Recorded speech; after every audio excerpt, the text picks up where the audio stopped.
নিজ দল জামায়াত থেকে ঘাট ধাক্কা খাওয়ার পর গাজী নজরুল ইসলাম ভিড়ছেন বিএনপির দিকে। সম্প্রতি নারী কেলেঙ্কারি ঘটনায় হাতে নাতে ধরা পড়েন এই মুরব্বী। এরপর টানা নাটকীয়তা শেষ করে যথোপযুক্ত প্রমাণসহ জামায়াত দল থেকে তাকে বহিষ্কার করা হয়। কিন্তু রাজনীতি করতে হলে কোনো একটা দলের আশ্রয় তো প্রয়োজন।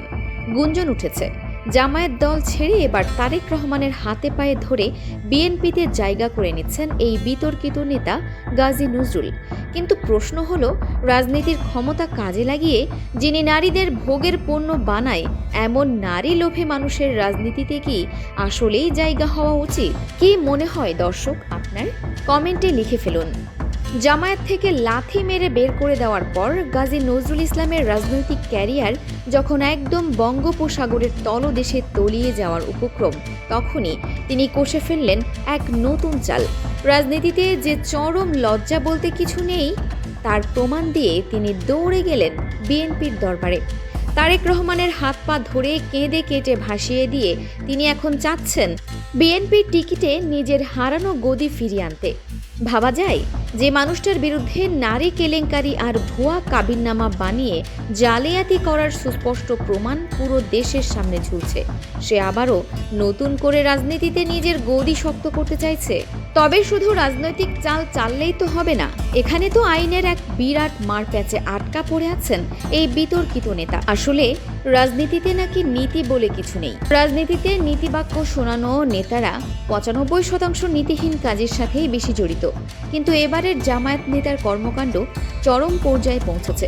জামায়াতের নেতা হয়ে ইসলামের নীতিবাক্য ছড়ানোর নেতা নিজেই ইসলামের ধার ধারেন না। ৭৫ বছর বয়সে এসে এই মুরব্বী মানুষটা এসব কত কাণ্ড ঘটিয়ে বসলেন।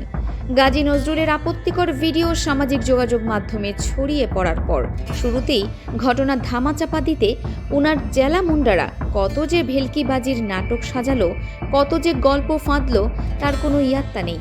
তারা একেবারে বুক ফুলিয়ে দাবি করলো যে এক বদমাইশ ও কুচক্রী ড্রাইভার নাকি এমপি সাহেবের কাছে সোজাসুজি ১০ লাখ টাকা চাঁদা দাবি করেছিল, আর সেই মোটা অঙ্কের চাঁদা না পেয়ে নাকি হিংসার বশে এইসব চক্রান্তের জাল বুনেছে। ফেক ভিডিও বানিয়ে উনাকে ডোবানোর চেষ্টা করছে। কিন্তু কথায় আছে, যা রটে তার কিছুটা হলেও তো ঘটে। এই কেলেঙ্কারির ঘটনায় কিছুটা না, পুরোটাই ছিল সত্য ঘটনা। দেশের ১ নম্বর স্বনামধন্য পত্রিকার দুর্ধর্ষ অনুসন্ধানী রিপোর্টে পুরো সত্যটা একদম পানির মতো পরিষ্কার হয়ে জনসমক্ষে চলে আসলো। ভিডিওটি যখন ইন্টারনেটে ভাইরাল হয়ে পুরো দেশ জুড়ে চরম তোলপাড় সৃষ্টি করছিল, ঠিক তখনই সেই স্ক্যান্ডাল থেকে নিজের পিঠ বাঁচাতে এক জঘন্য চাল চাললেন এই প্রবীণ নেতা। রাতের গভীর আঁধারে হঠাৎ করে কাজী ডেকে এনে তড়িঘড়ি করে বিয়ের এক নতুন ফাঁদ সাজানো হলো। আইনি ফাঁকফোকর গলিয়ে পার পাওয়ার জন্য তারা বুড়িগঙ্গার জল ঘোলা করে ব্যাক ডেটে অর্থাৎ ১৭ জুলাই তারিখ বসিয়ে বানালো এক সম্পূর্ণ ভুয়া ও জাল কাবিননামা। পরের দিন একদম নিঃশব্দে গোপনে গোপনে সংশ্লিষ্টদের ডেকে এনে সেই কাবিননামায় সই করিয়ে নেওয়া হলো, যেন কেউ টের না পায়। অর্থাৎ সোজা কথায় বলতে গেলে, যেদিন রাতে গোপন কক্ষের সেই চাঞ্চল্যকর দৃশ্য সিসিটিভি ক্যামেরায় রেকর্ড করা হচ্ছিল, তখন পর্যন্ত কিন্তু সেই নারী আইনগতভাবে কিংবা সামাজিকভাবে এই নেতার বিবাহিত স্ত্রী ছিলেন না। নিজের ধেড়ে ভুল আর পাপ ঢাকতে গিয়ে এমন জঘন্য জালিয়াতির আশ্রয় নিয়ে শেষমেশ নিজের পাতা ফাঁদেই নিজে জড়িয়ে একেবারে লেজে গোবরে অবস্থায় পড়লেন এই প্রবীণ বীর মুক্তিযোদ্ধা। তখন পর্যন্ত কিন্তু সেই নারী আইনগতভাবে কিংবা সামাজিকভাবে এই নেতার বিবাহিত স্ত্রী ছিলেন না। নিজের ধেড়ে ভুল আর পাপ ঢাকতে গিয়ে এমন জঘন্য জালিয়াতির আশ্রয় নিয়ে শেষমেশ নিজের পাতা ফাঁদেই নিজে জড়িয়ে একেবারে লেজে গোবরে অবস্থায় পড়লেন এই প্রবীণ বীর মুক্তিযোদ্ধা।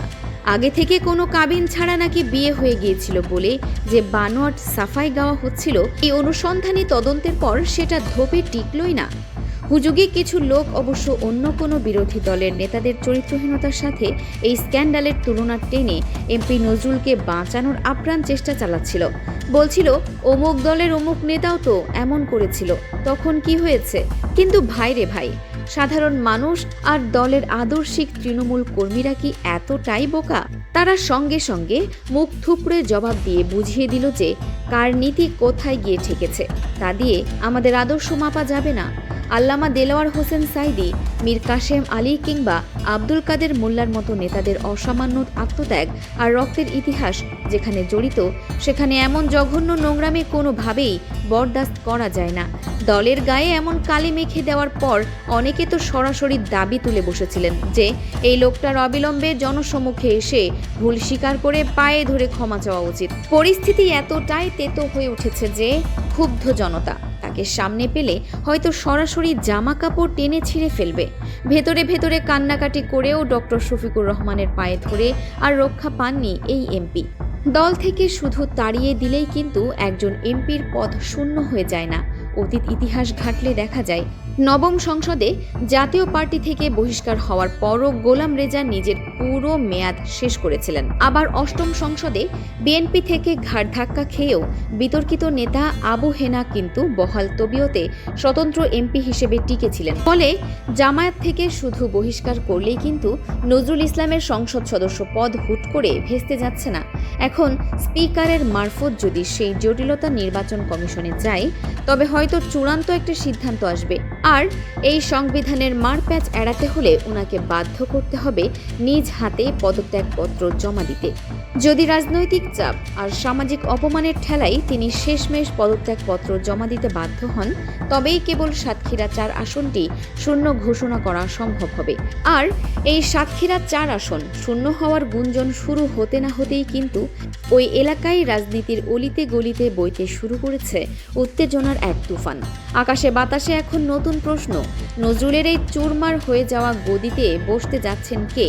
উপনির্বাচন হলে মাঠে নামবেন দুটি হেভিওয়েট নেতা, যাদের নিয়ে এখন চায়ের কাপে রীতিমতো তুফান উঠছে। একদিকে আছেন সুপ্রিম কোর্টের প্রখ্যাত ও তুখোড় আইনজীবী শিশির মোহাম্মদ মুনির, যার তীক্ষ্ণ বুদ্ধি, মেধা আর দুর্দান্ত যুক্তি উপস্থাপনের ক্ষমতা মিডিয়া থেকে শুরু করে সাধারণ মানুষের মুখে মুখে ঘোরে। আর অন্যদিকে দাঁড়িয়ে আছেন বর্ষিয়ান ও অত্যন্ত প্রভাবশালী নেতা মিয়া গোলাম পরোয়ার। জনগণের জনপ্রিয়তার দাঁড়িপাল্লায় দুই নেতাই যার যার জায়গায় অটল থাকলেও ভৌগোলিক আর আঞ্চলিক রাজনীতির হিসেবে কিন্তু মিয়া গোলাম পরোয়ারের পাল্লাটাই কিছুটা ভারী বলে মনে করছেন বাঘা বাঘা রাজনৈতিক বিশ্লেষকরা। ক্ষমতার লোভে অন্ধ হয়ে যারা নীতি নৈতিকতা বিসর্জন দিয়ে এমন জঘন্য ভুল পথে হাঁটেন, তাদের শেষ পরিণতি যে কতটা বিষাদময় আর ভয়ঙ্কর হতে পারে, সাতক্ষীরার রাজনীতি এখন যেন পুরো দেশকে সেই চরম শিক্ষাই দিচ্ছে। এখন দেখার বিষয়, তারেক রহমান কি সত্যিই একজন নারী লোভী ও জালিয়াতিতে অভিযুক্ত মানুষকে দলে ঠাঁই দিয়ে নিজের দলের চরম 12টা বাজাবেন, নাকি সাধারণ মানুষের দাবির কাছে নতি স্বীকার করে এই সব সমাজ বিরোধী নেতাদের রাজনীতি থেকে চিরতরে ছুঁড়ে ফেলে দেবেন?